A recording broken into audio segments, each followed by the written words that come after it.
No, I'm telling you, this series is good. I'm sorry, I just can't get over the mouths. What do I always say? Animation comes second to the story. I know. Just, would it kill them to have some movement? For God's sakes, Drax looks like Scar from the Lion King remake. So despite the slightly unpolished animation, Marvel's new Disney Plus series is shaping up to be one of the best things on the platform. Its stories are rich, and the concepts for episodes are really something unique to all of television. These last 2 weeks gave us some really interesting episodes with some great payoff. You'll see what I mean in a moment. Before we start, I just wanted to say that the full version of Peach's outfit in this video is on my Instagram. I know you're tired of me saying it, but if you do want to support this channel and see some not safe for YouTube art, then check it out. Okay, on with the review. Episode 3, titled What If the World Lost Its Mightiest Heroes, starts off with an interesting deviation from what we've been doing so far. This episode moves along with changes of the day, as a mysterious serial killer starts murdering Avengers, and I gotta give the episode credit for not being predictable. Usually these mysterious killer plots are easily predictable, but not this one. Spoiler alert, it's Hank Pym. After losing hope, an Avenger in this timeline, Hank goes on a killing spree. This episode isn't afraid to get dark with its story. It's a really cool premise, Pym tech being used for murder, cold-blooded murder. It really shows how OP the Ant-Man corner of the MCU is.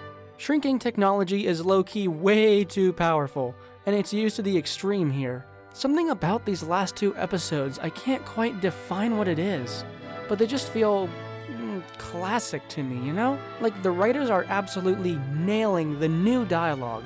These alternate stories are fitting right into the movie they're branching off of. This one takes place during Fury's big week, and it really does feel like I'm watching Iron Man 2 all over again. By the way, did you ever want to see Hulk pop like a balloon? Never in your life? Too bad. Oh my god, that's awful. Seriously, what a gross way to die. Ugh. But it's also awesome.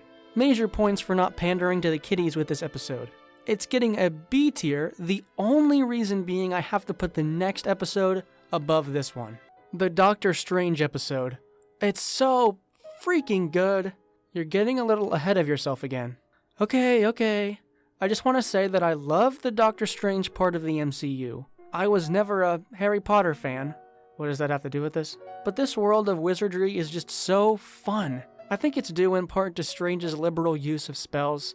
It was always like this, even in the original Doctor Strange movie. That man didn't give a fuck. The actual movie isn't afraid to get crazy, and this episode is no different. Stephen Strange, instead of breaking his hands, loses Christine in that car crash. And that's an interesting premise on its own. But then we get to flash forward a bit to where he's entered the mystic arts. Using the Eye of Agamotto to go back in time is also a cool enough premise, but this episode just keeps pushing the boundary further and further, because Strange can't save her, because it would create a paradox. Okay, stop. A paradox? What? Okay. Creating a paradox is a seriously creative thing for any episode of any show to do. They did it in Portal 2, and it was awesome. It's not easy to write one, and this episode automatically gets bonus points for doing it. It turns out that the Strange we've been following all this time is actually Evil Strange, the one we saw in the trailer. So not only is this particular episode playing with time, but it also switched out the protagonist for the antagonist? That's freaking cool! The story here is basically non-linear at this point, and that's why it's probably my favorite episode of the season so far. So that's the plot, but how about those implications of the ending? I mean, the Watcher revealed himself in the end. And Strange even said that he knew someone was there too. You know, I wonder if this means that our Doctor Strange also knew that someone was watching. Who knows? But it might be because Strange absorbed a lot of power though. Because again, this isn't happening in our MCU timeline, it's different.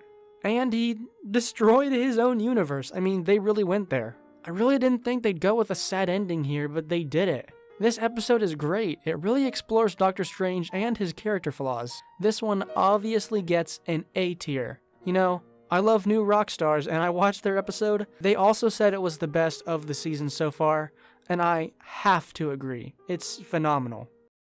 So, these 2 episodes of What If were great.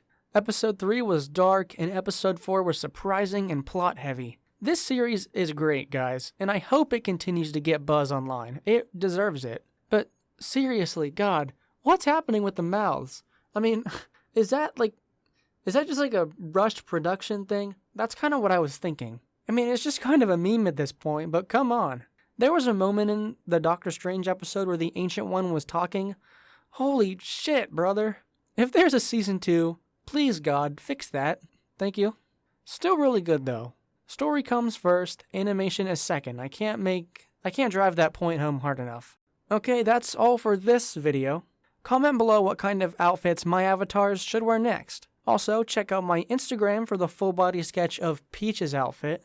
I've got a lot more drawings coming down the line. I think you guys are really going to like them. I'm actually working on one right now that might be the penultimate drawing I've been working up to. If it is, then it would be over a year in the making. I really want you guys to check that out if you have an interest. Follow me over there for more fashion drawings. Subscribe to this channel for more What If reviews in the future, and the review of the Rick and Morty season finale on its way.